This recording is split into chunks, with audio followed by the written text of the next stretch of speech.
नमस्कार, मैं नियाज खान और आप देख रहे हैं न्यूज एक्सप्रेस। पश्चिम बंगाल में विधानसभा चुनाव हारने के बाद टीएमसी के राष्ट्रीय महासचिव अभिषेक बनर्जी की मुश्किलें लगातार बढ़ती जा रही हैं। अभिषेक बनर्जी पर विधायकों के कथित फर्जी हस्ताक्षर के आरोप हैं और इसी सिलसिले में सीआईडी उनसे पूछताछ कर रही है और इसके लिए सीआईडी ने उनके साथ 6 घंटे तक पूछताछ की और इस पूछताछ के दौरान कुछ सवाल ऐसे दागे जिसके बाद अभिषेक बनर्जी तिलमिला गए, क्योंकि उनके पास जवाब नहीं था और जो कुछ भी अभिषेक बनर्जी ने जवाब दिया उस जवाब से सीआईडी सहमत नहीं दिख रही है, संतुष्ट नहीं दिख रही है। यानी कि ये पहली बार ऐसा हो रहा है 15 सालों में जो कभी सीआईडी जो एजेंसी है, जो राज्य सरकार की एजेंसी है, वो एजेंसी पहली बार अपने नेता के पूछताछ कर रही है। यानी कि अब इसी को लेकर के हम चर्चा करेंगे। हमारे साथ चर्चा करने के लिए हमारे वरिष्ठ सहयोगी पंकज जी हमारे साथ जुड़े हुए हैं। पंकज जी, ये पहली बार ऐसा एक तो हो रहा है और दूसरी बात यह है कि अभिषेक बनर्जी के ऊपर ये जो कथित फर्जी हस्ताक्षर के आरोप लगे हैं, ये पूरा मामला क्या है, जरा ये भी समझाइए। जब 4 तारीख को रिजल्ट आया जी, तो उसके बाद तृणमूल कांग्रेस के विधायकों की एक बैठक हुई। उसमें यह चुना जाना था कि नेता प्रतिपक्ष कौन रहेगा और विधानसभा में जो चीफ व्हिप कौन रहेगा। अब ये सारी बैठक हुई, एक चिट्ठी पे साइन किया गया, संदीपन साहा इनको चुना गया नेता प्रतिपक्ष। तो ये सारा सिग्नेचर लेके जाके वहां पे सौंप दिया गया जो राज्यपाल को कि भाई हमारे पास इतने विधायक हैं, इन्होंने इन्हें चुना है। ये नॉर्मल प्रोसीजर है जो कि किया जाता है और वहां से विधानसभा नहीं, सबसे पहले विधानसभा स्पीकर को सौंपा जाता है जी। और वहां से ये अग्रेसित किया जाता है कि इनको बकायदा मान्यता दे दी जाए नेता प्रतिपक्ष की, क्योंकि नेता प्रतिपक्ष जो होता है वो कैबिनेट मिनिस्टर का दर्जा रखता है। यहां तक ठीक था। जैसे ही संदीपन साहा को ये चुना गया, ऋतुव्रत बनर्जी और एक और हैं, उन्होंने कहा कि मैंने तो साइन किया ही नहीं था, ये मेरा सिग्नेचर कैसे चला गया वहां।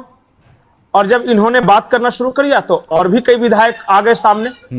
तो क्या हुआ कि जैसे ही ऋतुव्रत बनर्जी वगैरह ने ऑब्जेक्शन किया, एक के बाद एक विधायक आने लगे, कहे कि मैंने भी साइन नहीं किया था, मैंने भी साइन नहीं किया था। बोला कि ये जो चिट्ठी गई और जो सिग्नेचर गया तो वो साइन किया किसने, क्योंकि सारे विधायकों के नाम थे, उसके आगे सिग्नेचर था।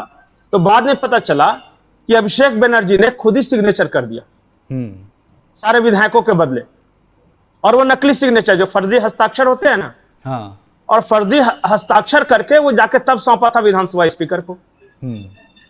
अब जब ये पता चला तो 2 विधायकों ने एफआईआर दर्ज करा दिया कि हमारा फर्जी सिग्नेचर मारा कैसे। उसके बाद कई विधायक गवाह बन गए। अब इसी का ये केस है जिसको सीआईडी जांच सौंपी गई है और इसमें धोखाधड़ी, जालसाजी, आपराधिक साजिश वगैरह ये सब धाराएं ऐड की गई है। उसी मामले में ये पूछताछ चल रही है कि आपने फर्जी सिग्नेचर कैसे किया। और कल 6 घंटे तक पूछताछ हुई। इन 6 घंटों में सीआईडी की टीम के सूत्रों का कहना है कि उन्होंने संतुष्टि वाला जवाब दिया नहीं। और जब हम बार बार ये कह रहे थे कि भाई उन्होंने एफआईआर दर्ज की है, आपने कैसे फर्जी सिग्नेचर कर दिया, तो उत्तेजित हो रहे थे बार बार पूछताछ के दौरान। 2 बार कम से कम सीआईडी के लोगों को यह धमकी दी कि तुम्हारी औकात क्या है। ये इस तरह से बात कर रहे हैं। देखिए मामला तो साफ साफ है, फर्जी सिग्नेचर तो किया है, आरोप तो यही है, जो केस हुआ है वो तो यही लगाया है और बाकी जो गवाह हैं वो भी विधायक हैं। अब इसमें क्या बोलेगा आदमी, कोई भी क्या बोलेगा, और 6-6 घंटे तक क्या बोलेगा, खास करके तब जब उसको मना करना है कि मैंने कोई गलत काम नहीं किया। क्योंकि एक्सेप्ट कर लेंगे तो चले जाएंगे। इसमें कम से कम 2 साल की सजा है, 2 से 7 साल की सजा है अगर आप किसी का फर्जी सिग्नेचर मार के पैसे वगैरह निकाल लेते हो। ये धोखाधड़ी हुआ ना, वही तो केस किया गया। यहां तो और संविधानिक पद का बात है। तो ये मोटा मोटी केस है टोटल। ठीक है, लेकिन अब यही पंकज जी की जिस तरीके से अब कल्याण बनर्जी का भी कल बयान आया और उन्होंने, कल्याण बनर्जी ने भी अब सीधे तौर पर ममता बनर्जी को अल्टीमेटम दे दिया और ये सभी जो लड़ाई झगड़ा और जो मतभेद विवाद की जो जड़ हैं वो अभिषेक बनर्जी ही हैं। कल्याण बनर्जी ने तो यहां तक कह दिया कि या तो मुझे चुनिए या तो अभिषेक बनर्जी को चुनिए, आपको चुनाव करना पड़ेगा। तो अभिषेक बनर्जी जो है पूरी पार्टी के लिए किस तरीके से वो गले की फांस बन गए हैं, क्या लग रहा है सर? ये कल्याण बनर्जी वाला मामला बड़ा इंटरेस्टिंग है। ये जो फर्जी सिग्नेचर हुआ, तो टीएमसी की तरफ से यानी अभिषेक बनर्जी की तरफ से जो वकालतनामा दाखिल किया कल्याण बनर्जी ने, क्योंकि ये वकील भी हैं, उस तरफ से यही बहस कर रहे थे। अचानक एक दिन अभिषेक बनर्जी ने फैसला किया कि आज के बाद से कल्याण बनर्जी नहीं, मैं दूसरा वकील रखूंगा। कोई एक यंग लड़का था, उसको वकील रखा। इतना भी बताना जरूरी नहीं समझा कल्याण बनर्जी को कि आपको नहीं रखना है हमें, हम दूसरा वकील रख रहे हैं, कोई बात नहीं। कल्याण बनर्जी को उस नया लड़का है वो आके बता रहा है कि आज के बाद से आप इस केस में नहीं है, मुझे सारा कागजात हैंड ओवर कीजिए। बोला कि अरे मैं शुरू में मैंने ये वकालतनामा किया है, बोला कि अभिषेक बनर्जी से बात कर लीजिए। अभिषेक बनर्जी से जब इन्होंने बात किया तो कहा कि आज के बाद से वो लड़का देखेगा वो केस, तुम नहीं देखोगे। उसीलिए यह हाथ है कि मेरी बेइज्जती हो गई, अब ममता बनर्जी डिसाइड करेंगे या तो मैं रहूंगा या अभिषेक बनर्जी रहेंगे। वो कल का लौंडा मुझे आके बताता है कि आज के बाद से आप केस नहीं है, मेरी कोई इज्जत नहीं है क्या? ये सब सारा ये केस है इसमें। मतलब कि जिस केस को इन्होंने फाइल किया उस केस से इन्हें हटा दिया गया। अब बहुत सारे लोग ये कह रहे हैं, जो आरोप है, बहुत सारे लोगों का आरोप है कि कल्याण बनर्जी कुछ माल उल कमाने के चक्कर में थे कि ये सब फर्जी सिग्नेचर वाला केस लड़ूंगा, टीएमसी का बहुत तरह का केस, वकील जानते हैं ना। अब ये बात किस तरह अभिषेक बनर्जी को पता चल गई तो उन्होंने कोई दूसरा वकील रख लिया, इसको हटा दिया। तो जब पैसे पे लात पड़ता है तो वकील बहुत तिल मिलाता है।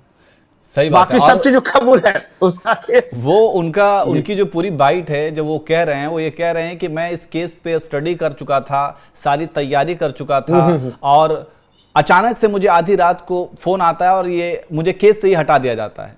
तो ये मेरे लिए अपमान है और इस वजह से अब ममता बनर्जी को ये तय करना है कि या तो वो अभिषेक बनर्जी को चुने या फिर वो मुझे चुने।